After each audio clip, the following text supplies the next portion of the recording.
They said we'd have our power back tonight. That's the last of the pate. Oh, God, we finished the caviar yesterday. I'm hungry. What are we going to eat now? Has Nanny gone home yet? Hannah? Could you come down here for a minute, please? Alive, the story of the Mercer Island survivors will not be seen tonight, so that we may bring you the following episode of Almost Live. It's Almost Live with me, Pat Cashman, Tracy Conway, Bob Nelson, Bill Stainton, Nancy Guppy, Steve Wilson, and Ed Wyatt, and starring John Keister. And now this public service announcement. My name's Tanya, and I just wanted people to please look out for my pet doggy. Your doggy's lost? Yeah. Now, what does he look like, honey? He's brown and white with a short tail, and he limps a little bit. Okay, so folks, please be looking out for Tanya's doggy because she sure wants him back. No, I don't. I just said look out for him because he bites. Okay, thanks. Yeah, sure. And now, here he is. John.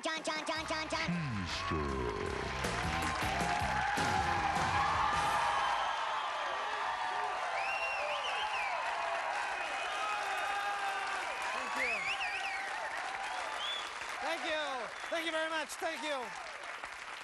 Thank you very much, and welcome to Almost Live. Those of you who aren't huddled around the fireplace throwing in the last sticks of furniture. Yes. I'd say this week about 500,000 people in the Northwest and George Bush lost power. That's it. Yeah. I don't think they're applauding for the storm. I don't know. Thing is, I came home this week, I saw that we were out, our power was out. I suffered through that first night because I knew we'd make it. And I also knew what every other man in the area knew, that this was a green light for me to take charge of the family, spend the family savings on manly things, you know. Right after work, the next day I shot down to Warshaw's. I met a crowd of other guys there buying lanterns, chainsaws, those great big police flashlights, you know, the great big ones. Some big guns, you know, I bought all that stuff. I brought it home. My wife had a fit. You know, she just put some candles around the house, which is like, what is that? I explained to her, I'm the male in this relationship. I'm entitled to take over during power failures. That's right, some validation from that concept right up there. Males, they're entitled to buy all that stuff they've known for years they'd need in case of that emergency situation. Now, she didn't really understand why that we needed a jet ski, but they had it on sale when I bought the other survival gear, and the way I see it, we might have to make a quick escape over water if another tree falls near our house. So I got it all covered, and if we have another storm like that, which they say could happen anytime in the next 30 years or so, so I got it all covered. Although a lot of people were very upset because the storm just happened to knock everything out right during Clinton's inauguration. Now, as we know, Clinton's in charge now, and he's already starting to make some big changes, and he says this is going to be the most productive first 100 days of a presidency in history. That's what he's got these big plans, and there's a lot of people out there who missed some of the major points of what he's going to do in changing the country from a dozen years of Republican control back to the Democratic side. And if you're one of the people who missed that, we'd like to recap some of the things Clinton says he's going to do. For example, Ted Kennedy's pool privileges will be reinstated. Air Force One will be replaced by an old Dodge pickup. There's going to be a new memorial for guys who went to graduate school during Vietnam. Very popular. Now, the Supreme Court's going to be abolished, replaced by a bunch of guys passing a bong around and deciding what would be cool. All right. Yes, our state went for Clinton. We can see that. William F. Buckley's firing line will only be seen on the Spanish network and will be called La Linea de Saco. And finally, the McDonald's sign will also show how many million Clinton's been served, which some of the changes. I didn't see it, though. I guess it was quite an inauguration party. Went on till all hours, which that can be a lot of fun. But if the party's at your house, at a certain point, you want it to be over and done with, and that can be a real problem, but not if you have this wonderful new product.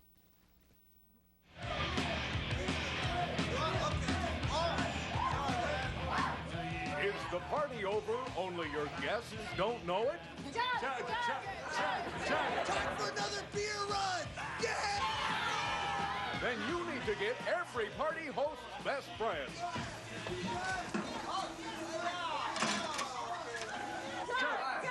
Doug! Hey, what the hell is that?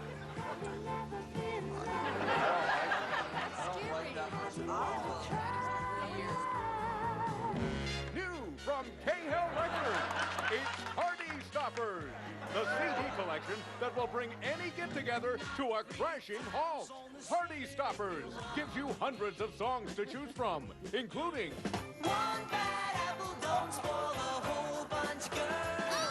We'll be riding wild. Yummy, yummy, yummy. I got nothing and I feel like I'm loving you. Party Stoppers can deal with almost any situation. I think I'm just gonna crash out here. No, I can get a ride. I'll tell you what. Next song they play is gonna be our song. Oh, wow. Yeah. Let's find our song somewhere else. Good idea. Come on, Bert.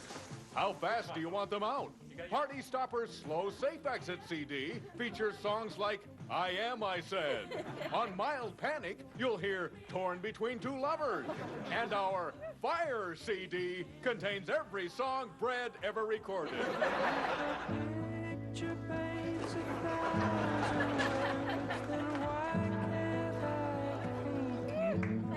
And if all else fails, there's the guaranteed Party Stoppers karaoke method. Come on, everybody sing. Alone again. Where y'all going? Open that accordion. Sorry you can't stay a little later. Thanks for stopping by. You just gotta get up early. See you guys later. Bye. Someone left the cake out in the rain. Party Stoppers, new from K-Hell. All right, but our party's just beginning, so stay with us and we'll be right back. Change your mind. I'm the first in line. Honey, I'm still free. Take a chance on me. If you need me, let me know and I'll be around. We just hop, let the fun go down. Ba-ba-da-ba-ba. Ba-ba-da-ba-ba-ba-ba. Honey, I'm still free. Take a chance on me. Gonna do my very best and it ain't no. Promotional consideration for Almost Live provided by Ballard Computer in Seattle, Kirkland, and now open in Tacoma.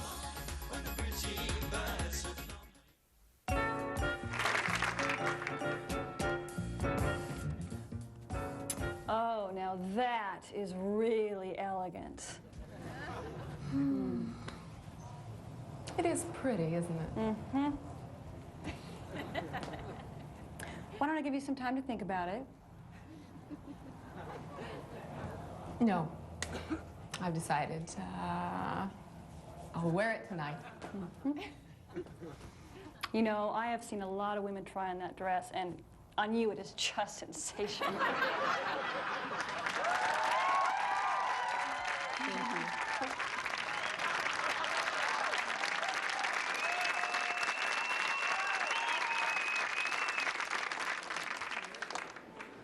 All right, Governor Clinton, shall we get started here? That sounds fine. Please put your left hand on the Bible and raise your right hand, and let's begin. I, Slick Willie Clinton... excuse me. Some wise guy penciled something in here. Let's just try this again here.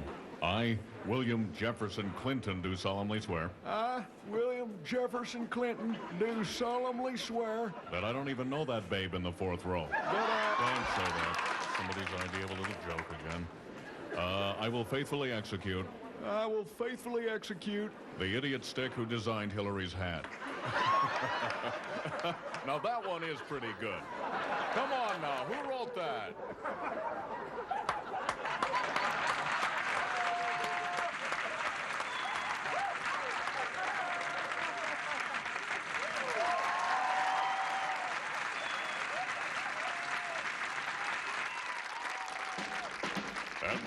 Direct from an underground bunker right outside Enumclaw, it's time for another episode of The Survivalist. Brought to you by the Church of the Triumphant Universal Order. Come for communion, stay for target practice. And by G. Gordon Liddy's home self-defense video. Because sometimes you just need to know how to kill a man with a pencil. Now, here's your host, Tex Rayner. Hi, welcome to another episode of the show. You'll notice there's a slight smile on my face this week, fellow survivalists. That's because my long-predicted apocalyptic disaster has finally struck the greater Seattle area. First, it was the snow, then the wind, and next, nuclear destruction as we move closer and closer to the end of the world as we know it. Now, I heard you people laughing at me as I stocked up on distilled water and Pop-Tarts. And I saw the smiles as I drove the survivalist vehicle to Bellevue Square to buy an extra pair of barbecue tongs. Well, who's laughing now, huh? All hell has broken loose as calm suburban neighborhoods are transformed into a maelstrom of violence and destruction. You surface dwellers have your BMWs and Acuras in a circle, and you're trying to fend off attacks by roving packs of those golden retrievers and Irish setters you thought were your loyal pets. Ha! The power goes out, you can't make it down to IM's pet store for some Cycle 4, and the next thing you know, old Willie is baring his teeth at you. Yeah, there's a thin line between humans and animals, and when the fine fabric of civilization is blown away, we inch ever closer to each other. By the way, you can read all about that in my latest book. There's a thin line between humans and animals, and when the fine fabric of civilization is blown away, we inch ever closer to each other. Available for $10.95 through mail order or at any Bartell's drugstore. Well, time for our letter segment. This week we have a bunch of questions pertaining to the power outages. For instance, Howard from Forks writes, what type of generator should I buy? You know, I always buy American, but when it comes down to whether I'm going to watch the Super Bowl or not, got to go with the Honda. Clyde from Whidbey Island says, I'm getting tired of eating SpaghettiOs every day. Is there something else I can try? Well, Clyde, SpaghettiOs are still my #1 recommendation as survivalist food. But if you're looking for a change, try the new kind of SpaghettiOs that are shaped like dinosaurs and sharks. They're fun to eat and just as nutritious. Now, before we go, let's take a look at this week's top 5 threats during a power outage. Number 5, chainsaw-toting yuppies clearing their driveways and getting a little too frisky with the saws. Number 4, those kids from Blanchette are still out selling their candy bars, but now they're heavily armed. Number 3, Roger Anderson, who writes the Seen, Heard, Said column for the Seattle Times. Number 2, 7-Eleven jacking up the price of Hostess snowballs. And the number one threat, women who think power outages are romantic.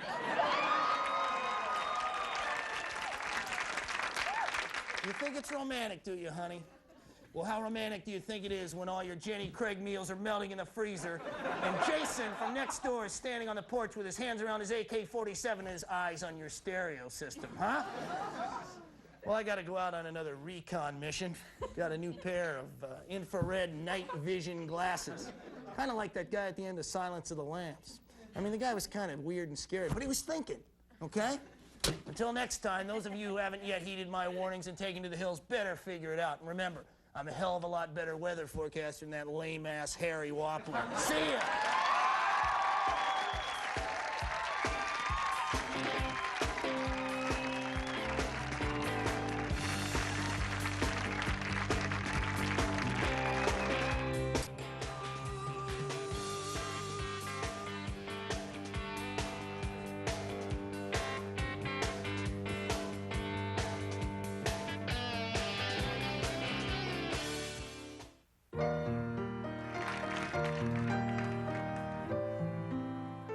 Hi there.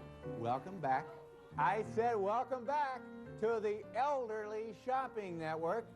We feature products here that appeal to shoppers in their golden years. I'm Todd, and first up, we have a perennial favorite, The yellow, orange, and green Afghan. This is perfect for tossing over the back of the Davenport. Each hand-crocheted Afghan covered with hundreds of fuzzy little nubs and a few barley soup stains. Regularly $39.95. Today's bargain price, only $19.95. Get 6 or 7 of these because the teenage grandkids are gonna love them. All right, take a look at this. Here is last winter's best seller. We have it back again now. The large type thermostat featuring 3 easy-to-read color-coded settings. Uncomfortably warm, suffocatingly hot, and your adult children have passed out. So you pick up that phone now at just $14.95. These will just fly out of here. Okay, take a look at what we have up next here on the Elderly Shopping Network. How about it? A gross of grandkids pictures. With this collection, you're guaranteed to have the biggest display in your nursing home. And rest assured, you will never be alone, even if nobody ever comes to visit. And a special price, just $29.95. We have a caller on the line, Mrs. Fern Canfield of Grand Island, Nebraska. Hi, Mrs. Canfield. Hello? How you doing, Mrs. Canfield? What's up? Hello? We're on the air now, Mrs. Canfield. Just go ahead. Well, she said for me to wait. Come on, Mrs. Canfield, let's get back to your room. No. Help me. I don't belong here. Let go of me. Help me.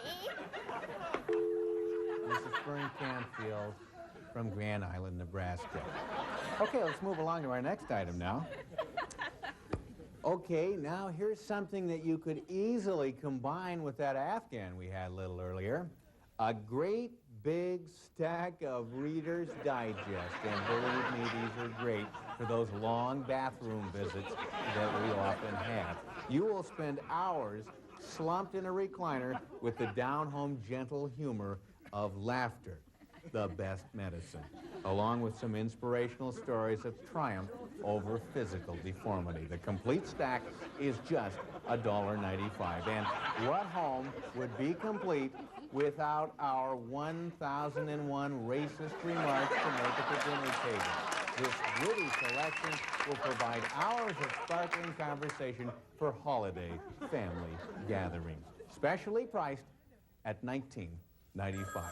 Wow, well, the phones have just taken off with this one. So if you get a busy signal, just keep trying, and we'll be right back on the Elderly Shopping Network.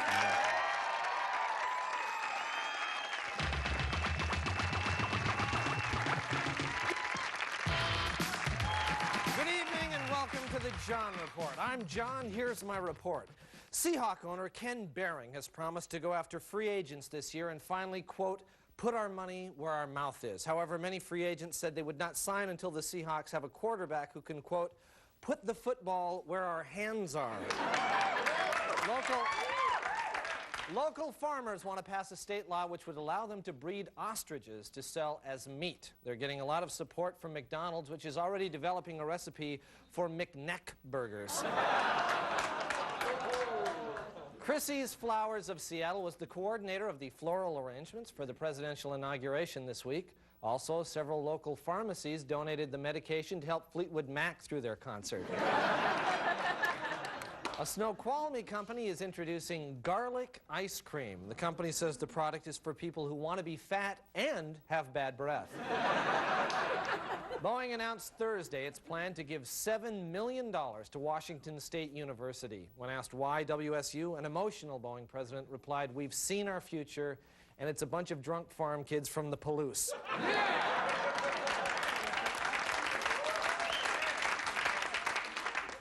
Joseph Albertson, the supermarket founder, died this week at age 86.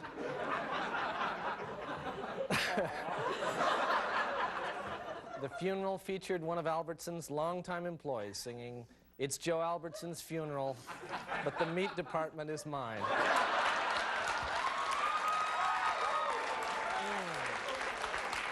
A column in the Arizona Daily Star said that Husky coach Lynn Nance could take the fun out of Disneyland.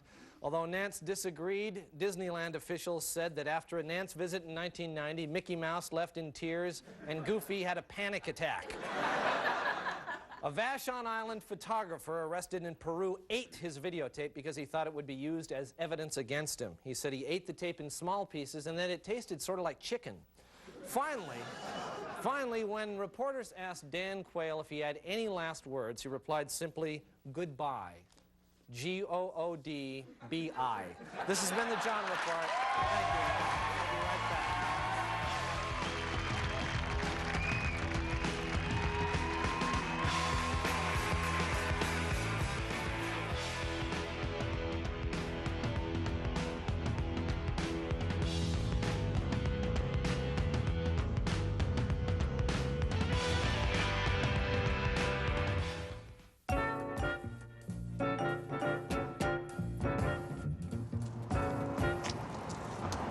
Hi there.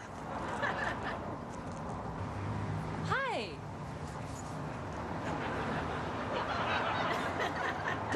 Nice car, huh? Yeah. Listen, my name's Alan. If you have any questions, I'll be right over there, okay? Thanks.